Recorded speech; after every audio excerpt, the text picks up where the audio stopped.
Good morning, everyone. Today's Thursday, June the 15th. I'm very grateful that you're here today. We have Charles presenting on the audit portion of our payroll processing system Dash. And I'm really glad he's doing this because many of our clients don't quite know what to do with that part of the payroll processing, or what is it for, or what are the results if I do that. So Charles is going to explain to us today how come and why. And then when Charles is complete, we will go over what's happening in the next few weeks. And also, I want to open this up to questions. Many of you may have some questions but are afraid to ask, or you might be thinking of questions from previous webinars, and we'll do a little bit of a Q&A at the end. All right, so here we go. Charles, take it away. Thank you, Saundra. So yes, I'm going to be talking about the audit process in payroll, but I also wanted to mention, because there are two types of audits that we deal with. There's the ones when you're processing payroll, but there's also when you're needing information for some kind of audit that you're getting outside of payroll, say your workers' comp provider or some other maybe 401k or something like that, where they're sitting there going, we need these things. Now, usually what they're asking for in those situations, and we'll go over it real quick, we've probably gone over it on others, but I just wanted to do a refresher, is they're usually asking for things like they'll ask for the state returns that show everybody's pay, or they'll ask for the federal 941s and things like that. So here's how that works. We keep those as tax returns under the documents section. Okay, under tax documents. And we are on our sample company, so there are no tax documents here, right? But what you would see in here are your returns. And here's how we have them structured. We keep the returns, they're all based on the end date of the tax period. So you're going to have 4 quarters in the year, and the tax periods end on March 31st. June 30th, September 30th, and December 31st. And that's what we'll have under the description. It will say tax forms for period ending and give that end date. And they're all in 4 quarters except for ones that are annual. And the annual ones that you would deal with in California here would be the Form 940. It's a federal form. It's for the unemployment reconciliation, and it's almost never asked for in these audits. What they ask for are your 941s, which are quarterly. Those are the ones that show the income tax withholdings that you've withheld from the employees, as well as the Social Security and Medicare. That's what are called the 941 taxes, because that's where they're reported.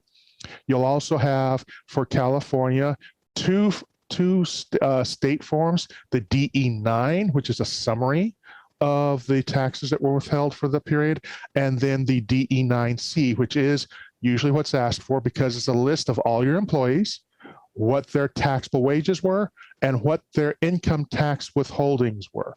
Those are the forms that they will ask for. And you will see them in here.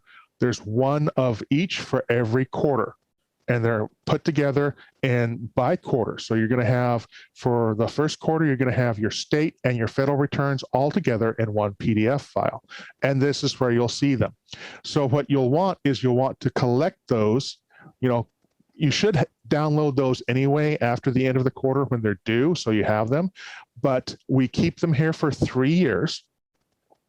And then you can access the PDF here, and you just select the ones that are for the period of the audit. For workers' comp, they will tell you what the policy period is. You just get the ones that are included in there. Now, another thing you need to note is that the workers' policy period, workers' comp policy period does not always fit in with the tax periods. That is something to account for. You just include the tax returns that fall within the period, and they may go over one way or the other, but you would just include those, and they'll be asking probably for additional reports to cover that period that is outside of the policy or what have you. The second thing you would be doing is going to reporting, because the other thing they're going to be asking for is a payroll report. And they give that as a general term, but what they're usually looking for is a report that itemizes by employee their earnings, right? And for that, we have a report, we call it the labor distribution report. And we have two in here, the hard-coded report, which has fewer editing options, but it runs quicker, and the regular labor distribution report. And the labor distribution report that I'm highlighting here, the regular one, is useful because you can sort it more ways than the labor distribution hard-coded report, right? So if you needed to separate it by, say, tax form, right, you needed to have your 1099 contractors separated out on the report, then you can do that. You can't exclude them, but you can have them listed separately from your W-2s. And so you would just click on the one that you need. You would put in the dates that you needed it for under custom begin date or custom end date, because it will bring, you can type it in like this. Right, so you can just type it in. And yes, it's supposed to be in red. And so you would go down and you would sort it by, if we were to do the tax forms, we do custom sort, and we would include a custom sort. We would put in the tax form right here. We can even tell it to have a break, page break after the totals, and then just sort by employee name after that. And then we would also come down here in this one empty one under the additional options. We would tell it we want to include the tax form so that it will use it to sort.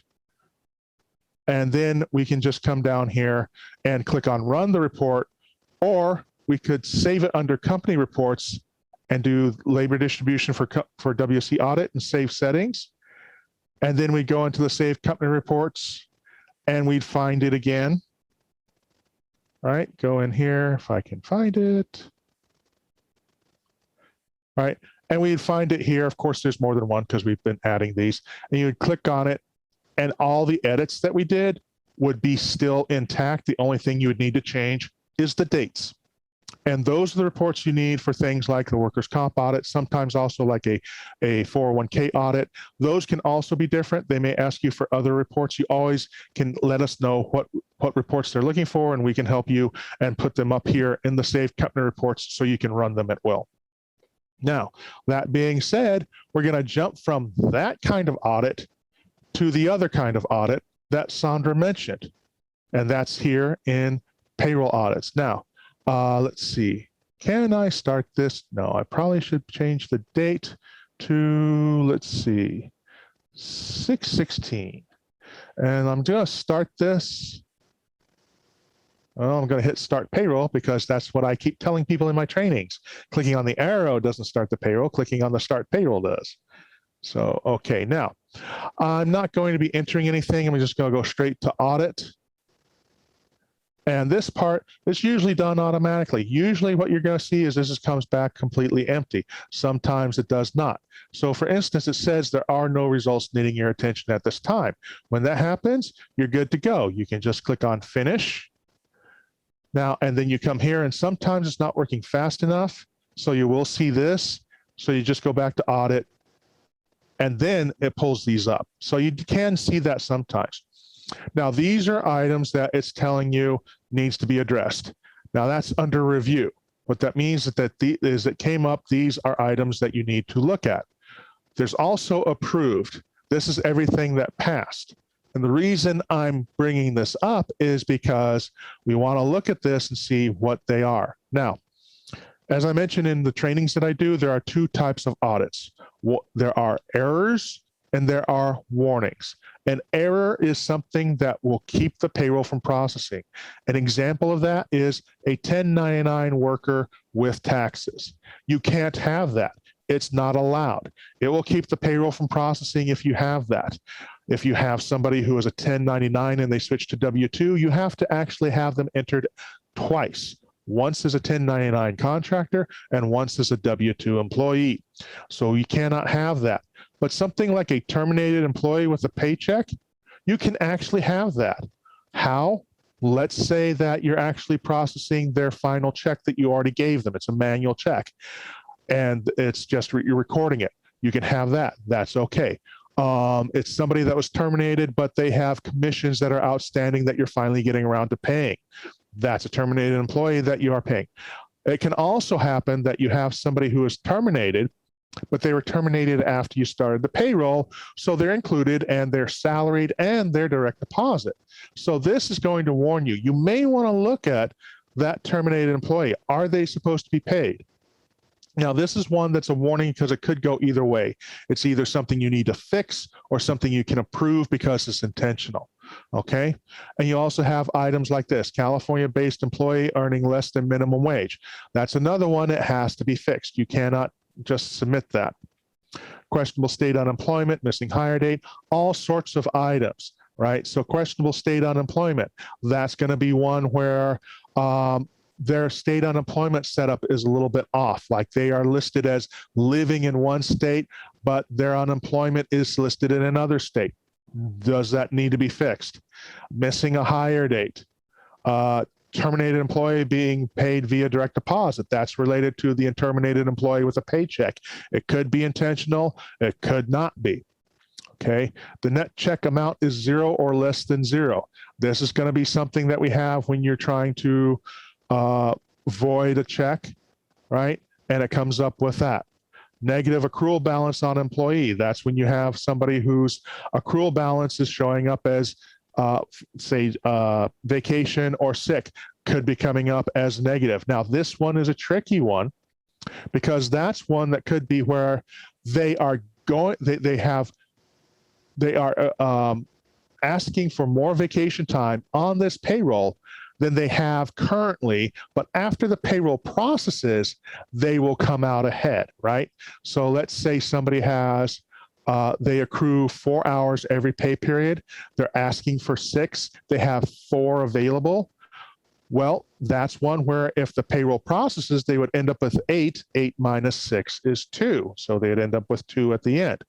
But right now, the system only recognizes the 4 they currently have and saying 4 minus 6, negative 2. That's what it's looking at. It's not looking at the future. It's looking at right now. So that's going to be another tricky one. But again, you want to look at these. Now, that being said, we do have some that we're looking at right now: missing workers' comp code, high pay, or missing base rate. What do those mean? Well, we'll look at these each one. And if you notice, I click on these double arrows, it tells you which employees they are. Now, the missing base rate, this could all be employees that are terminated. But if it's not, you do want to go back and make sure that that employee has a rate of pay, unless it's somebody that just gets paid a straight dollar amount every time. You don't have an hourly rate for them because they're a contractor and you just pay them like, 2,000 here, 500 here, or what have you. Then you can just click on approve. If it's not the case, if they're supposed to have a rate of pay, you would go back to that employee. You'd go into employee, you'd find them in here, right? You'd look at their payroll data, pay rates, and you'd enter their rate, right? Then you would go back to payroll. You go back to the audit. And once you've done that for everybody that's listed, you would click on the black arrows that are in a circle to re-execute the test. It goes back and looks at what you at the employees to see if they have a base rate, and it clears if they do. If not, it will just give you the list of the people that still do not have a base rate. So let me go ahead and test this on Jason Momoa because I like Aquaman. Okay, and I'll just type in his name, Jason Momoa, and I'll go to pay rates. And he doesn't have one, so I'll hit add an existing one, submit, and I'll just enter, say, $20 an hour. Hit save. Oh, rate code is required. So base rate, want to make it base rate. So I hit save. And this is another fluke of the payroll is if you make an adjustment like this, you have to cancel and then start all over. So pay rates, add, or let's see, add, submit, base rate, and $20 an hour. All right, so I go back to payroll, I go back to audits, and I go back to here, and he's right here, so I'm gonna click on the arrows, and let's look this again, and he's not listed. Now, but let's say that all this is fine. These are all terminated employees, the high pay. Denzel Washington is supposed to receive a high net pay. Now, that's one you would check. Are they supposed to be receiving this amount, or should it be adjusted? Missing workers' comp code. This is usually something that you pay attention to when you have us running a workers' comp premium report, right? We do have those available. You would need to provide us with the premium information, meaning the different codes for the different classifications and the experience rate for them, so that we can put them in there. And this will tell you if there's an employee who does not have a code attached to them. Reason that's important is if you don't have a code to attach to them, they do not show up on those reports. But let's say these are all good. Then I click on approve to say that's fine, because I understand the notification that I'm receiving, but it's okay. For instance, like Denzel is supposed to be receiving all that pay. These are all terminated employees. And you sit there and you approve it. And now it tells you there are no results needing your attention at this time. You click on finish, and payroll audit is complete. And then normally this is done. You would be able to see underneath here, if we ran the pre-processed register, the button for lock all batches, you would click on it, and then you could close and submit, and that's the payroll that's just done. And as a reminder, I want to say the reason that we are not ready to submit the payroll is because we have these ones here, entry, totals, and finish. They are clear.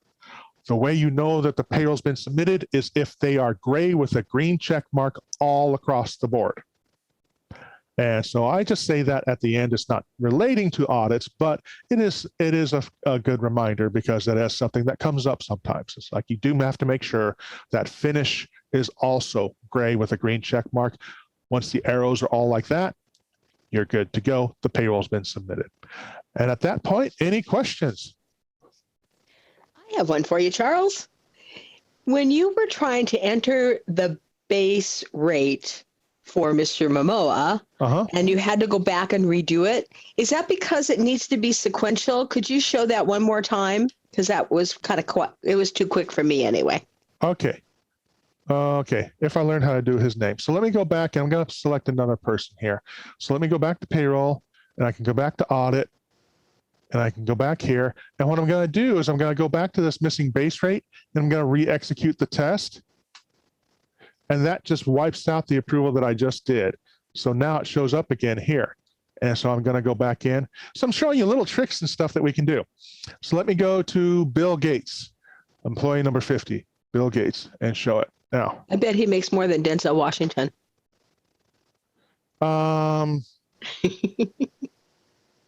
Maybe. Earned income or investment income? Got it.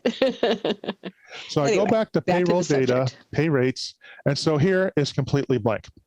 Now, I clicked on add, and then I selected a new instance.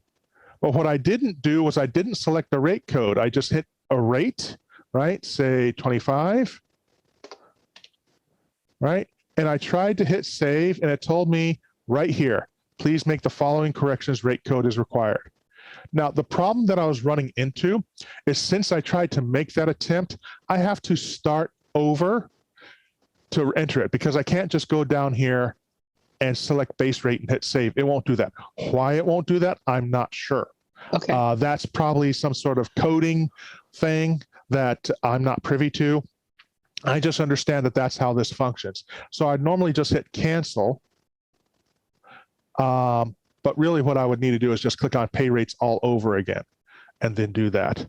Okay. So sequential is really the key. Yeah. Do first comes first, and then second Well, comes you just second. have to make sure that everything is entered, right? Okay. So you have to make sure that this is in here. Now, I could put in the pay rate. That's fine. But I still need to make sure that the base rate is in here to save it. Okay.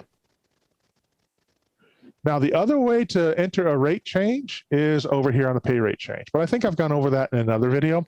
Yeah. But that's it. It's just you do have to make sure that this base rate is in here and then put in either the rate or the salary. Now, that being said, do you have to enter them in any order? No, you just have to make sure all the pieces are there before hitting save.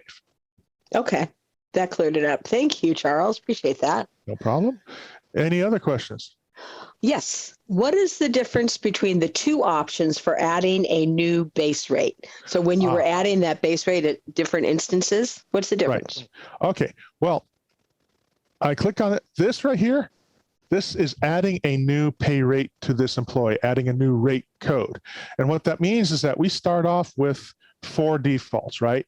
Base rate, which is the base rate of pay, and then rates 2, 3, and 4, which are optional. And that's in case you have somebody who's going to be getting a secondary rate, maybe because they're working in 2 different departments, and one department, because of the type of work performed there, is paid higher or whatnot. Now, we have those 4 in here. That top option is if you're adding a 5th one that is not in the system. What I use is a new, add a new instance, because I'm going to be using one of the ones that are already in here. So I hit submit, and then I just go to here to the drop down. And right here. Go slower on the drop down, please. Okay. So I come to this drop down. This is the rate code. Mm-hmm. Once I've made my selection for the existing one, this is where I go. I go to the rate code and I click on the drop down here. Now I have a 2 and a 3. This is our demonstration company. I have a base. We can also add ones in with different names, right? Like this one has stuff for unions, driver, premium, all kinds of stuff. So we can add in ones. They don't have to be called rate 2 or rate 3. They can be called whatever you want them to be. Okay. So for example, if it were a salesperson and they get a base rate plus they get commission, that could be one of those rates 2 or 3 or something added. Right. The only distinction is when you're getting commission, that's a different amount each time. So that would be added into the payroll separately under commission. This is for the rate of pay per hour or per pay period. Okay. Right. So it's either salaries or hourly rates. Okay. Does that answer your question from B? Is that good? Sure. Okay. Awesome. Right. Now, B, what is your name? Who are you? Now, that being said, there is another way to enter a pay rate change. Like I said, the ad over here will allow you to use different rates of pay. It will also allow you to change somebody from hourly to salary and back again. The pay rate change over here doesn't do either of those, but it enables you to change it in several different ways. You can tell it how much you're changing it by, or you can tell it how much you're changing it to. Here's the difference. An hourly rate change, let's say their pay rate is going to be changing to $30. I can tell the hourly rate change I'm increasing it by $5, or I can specify the hourly rate and saying I'm changing it to $30. All right. And the other thing I can do is, instead of just a flat dollar amount, I can do it as a percentage. Now, in either instance, I can tell it when it's going to be effective. This is not related to the audits, but it's just information that we came across asking questions. So I thought I'd mention it. So I can tell it that it goes into effect on a particular day, but I want to be careful, because when it comes to these, it's governed by the check date, not the pay period, by the check date. So you want to put in a date where it's going to go, which check date it's going to be effective for. And when you have something that's like bi-weekly or semi-monthly, that makes all the difference. It could be entered and it goes into effect early because you use the pay period instead of the check date. And then I'm once glad you made that distinction, because some people think, well, they're going to get paid on the 15th, so it's effective the 15th. No, they've worked up to the 15th. So you need to enter the pay period by which that rate increase is effective. Not the pay period. Nope. Again, so let's say, for instance. See, I goofed.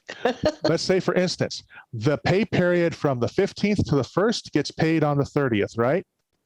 Yes. And the pay period from the 1st to the 14th or what have you gets paid on the 16th, right? And you put it as a check, the pay period from the 1st to the 15th gets paid on the 16th, right? and you put the 16th in order to be, you put the check, you put in, well, here's how it works. If the check date is on the 16th, right, and you put in the 15th, it goes into effect for that check date. But if you have a check date on the 16th and on the 30th, and the 30th covers that 15, but you put it in, that's the start date, it will pay it on the 16th, right? The pay period always lags behind the check date. And so what you could run into in these kind of instances, I know I'm probably confusing people because I don't have a pay period here to work with really. Okay. But the thing is, the pay periods are always like, with a biweekly, it's usually 1 week after, and you have a date that it's supposed to go into effect, right? They start on this day is when it starts. But the thing is, if you happen to have a check date in between when that pay period is and when the check date for that pay period is, you have to be careful because you want to make sure that it's effective for the check date and not the pay period. Because if I put the 15th, it's going to go into effect for whatever check date is right after the 15th. And if that's not the correct check date, it could cause problems. So if I were to enter a pay increase, say they're semi-monthly, so that usually goes from the 1st to the 15th and the 16th through the end of the month. Right. And their check date for the 15th is on the 20th of the month. So if I were to enter, say I got an increase from whatever to whatever, and the new pay rate is going to pay me for that pay period that the check date will pay, like on the 20th, what date do I choose to say my pay increase is effective? To be accurate, I'd put it on the 20th. Okay, because that is so that covers that 2 week period before the pay period ended, and I'll get my pay increase from the 1st through the 15th pay period. Okay, that's what I was going for. All right, thank you. It's easier to show when I'm dealing with a biweekly pay period because the monthlies, I couldn't visualize it for the monthlies right here. Oh, that's funny. Let's see here. So let's say you get paid, let's say the 28th,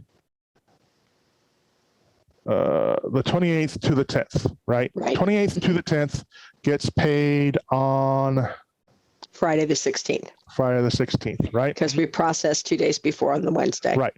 And you have, and then, so that means the 11th to the 23rd gets paid on the 30th, right? Or the 24th gets paid on the 30th, right? Yes. So let's visualize that. So the pay period for the check date of the 30th gets paid, it starts on the 11th, right? Correct. But the check date for the pay period before that is on the 16th. Now, if you and you don't submit it until the 14th, right? So if you put the beginning date of the 11th, it's not going to look at that pay period for the 30th. It's going to look at the check date of the 16th and have it go into effect a pay period early. I see what you're saying. Do you guys all understand that? Those of you who are following along? Because that's really an important distinction. You want to make sure that the increased pay rate is paid when it is supposed to be paid, not too soon and also not too late, because then you have to do an adjusted paycheck, and that sometimes gets messy. So if you all understand that, we're good and we can move on. If anybody has a problem, please raise your hand or, put a note in the chat so we could do that again, because that's really a good distinction. Yeah. The rule of thumb is whenever you're entering a pay rate, it's always going to go into effect on the first check date after the date you enter. Right? Okay. So the effective date is not the pay period, it's the check date, at least in the system. You can say the pay period is whatever you want in your human resources. I mean, the effective date is whatever you want in the human resources. But in our system, the effective date is governed by the check date. So whatever check date falls after what you enter in here, that's when it's going to go into effect. To pay for the previous pay period before the 15th of June. Yeah. Okay. I get it. If I get it, it must be good. So we went a little bit off topic, but I know this is something that comes up and I do like to answer questions. So any others? So we're in the point of our Q&A. You can ask us anything. Well, almost anything, but I'm not guaranteeing we'll answer. But you can ask us anything in the chat. And if while you're thinking about that, let me tell you about things to come. Next week, please, please, please send the invitation to your human resources or the managers or the supervisors who are responsible for collecting information on I-9s. This is a very important new law or new regulation that went into effect or is going to be in effect in August. And Linda Duffy is my resident expert on I-9. She gave us a wonderful presentation last year, and I really encourage you to join us. Things have changed, and hint, hint, it requires a little bit of backtracking. So it's very important that you come to this webinar, or whomever is responsible for I-9s in your company, please forward the invitation when you get it. Tell them to save the date of June 22nd at 10 a.m., same time, same place, because the information is critical. The reason why I say that is because I-9 police, the Homeland Security folks, are out there. I have a client who has been inspected by Homeland Security 3 times. And part of the reason is because they're close to the border, and they're being very active about making sure that you've got your I-9s on file. We talked last week about the HR tab in Dash, and also about where documents go if you use an onboarding system with us, so that you have them electronically filed and password protected. Charles, would you do me a favor and please go to the home page of the account that we're working here? Okay, and then go to the Documents tab, please. Oh, you might not have it. No, you don't. Okay, let me share my screen for a minute. I have this. What do you have? Oh, it's there. Okay, there you go. It's on the Documents tab. It's the I-9 documents. You can upload those into that I-9 tab so that you've got all of the documents you need, and it's not out somewhere where it can be picked up or identity theft can occur. It'll be password protected. We highly recommend you do that. Many companies have what they call the red notebook, and they keep that locked up in a filing cabinet. But so many of our companies are working remotely, and it is difficult to keep things secure if you live with a family and you're working on your dining room table and papers get left behind. This is important that you secure these documents. If you get audited, this is where you would go, and you could print out all the I-9s for the auditor and then shred them when the auditor is complete with their audit. It's been happening more and more.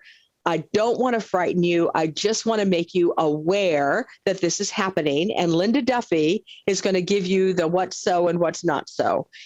She's excellent at doing this. So please join us. Please tell your friends. If you've got people who are not members of our PayrollCentric family, I don't mind if you share the webinar link for this one. This is important. And maybe they'll like us and they want to come and have us do their payroll for them. So it's fine with me if that occurs. By the way, we do have a referral prize for anybody who refers business to us. So keep that in mind. I have a question, Saundra. Why is it that we have them here under the I-9 documents and not, say, under like employee HR or some other section? Yes, really good question. Because they are supposed to, by regulation, be separate from the regular employee documents. And the reason for that is if you get an auditor who comes in and you hand them everybody's employee file and they start rifling through all the paperwork, if he's a zealous person, they might call their buddy back at the office and say, hey, you really need to come and audit this whole company because they've got so many things going wrong. Or I suspect that they have things going wrong. So you don't want to open yourself up to having an auditor look at more than what they asked for. Same holds true with workers' comp audits. You only give them exactly what they want. They don't need any more. They don't want less. So we do keep them separated. And also it makes it easy for you if an auditor does come, you don't have to rifle through the employee tab either. You just go right to the I-9 document tab, and that's where they all will be handy and ready for you to print. So there are reasons for everything. Good question, Charles. Thanks. Okay, anywhere else? All righty. Well, that being said, June 22nd will probably be our last webinar until the summer has ended, unless there's something that's burning on your heart that you really want us to cover. Because after the July 4th holiday, we do have a couple of weeks that we could possibly do a webinar, but we would like to be able to do something that you have an interest in, and something that would be, maybe every time you go to do a manual check, you don't know how. Now, remember, we do have our PayrollCentric presentations link on YouTube. We have covered manual checks. You can search, and all of our webinars are dated and titled, so you'll be able to find them. So that's how you would find out how to do it. Also, if you are interested in getting something specific added to your account, Charles, if you would please go to the homepage and then to the links link. There you go. I bet you guys didn't even know that existed. I didn't until about a half a year ago. This is where we can upload training videos that we've prepared. Like, for example, you'll see that employee self-service videos are there. Say your employee is new, they don't know how to register for ESS. You can send them that link to their business email and they can register for ESS without you having to say, oh my gosh, I forgot how. It's right there. There's 3 videos to show you how to retrieve your W-2s, your pay stubs, and how to register in the first place. And there are a lot of other things in there just besides ESS. You might have to know how to terminate an employee in dash. That's a video that we prepared for you. We can put that in there. Is a manual check video in there on the sample? Probably not. No, I don't see it. Oh, there it is. Okay, there's the manual check video. We can upload that to your account. So we try to make life easy for you. That's one of our core values, is ease. So if it would make your life easier to add a link to your links, we will be happy to do that. Just send us an email, tell us your account number, and it shall be done. All right. With that, I don't see any more comments in our comment section over here at the chat, and I don't see any more questions. So, ladies and gentlemen, thank you so much for joining us today. And we're not going to talk to you before the 4th of July. Oh, no, yes, we are. June 22nd. Don't forget. We're going to see you then, and then we'll wish you a happy 4th of July. Quick reminder, Juneteenth is on Monday. Our office is open. Banks are closed. If you should have processed your payroll to avoid that June 19th, it should be done today at the very, very latest. So please check your calendars to see if Juneteenth affects you, because there are no ACH transactions on the 19th of June. Happy note, happy day. Thanks for coming today. Bye-bye for now.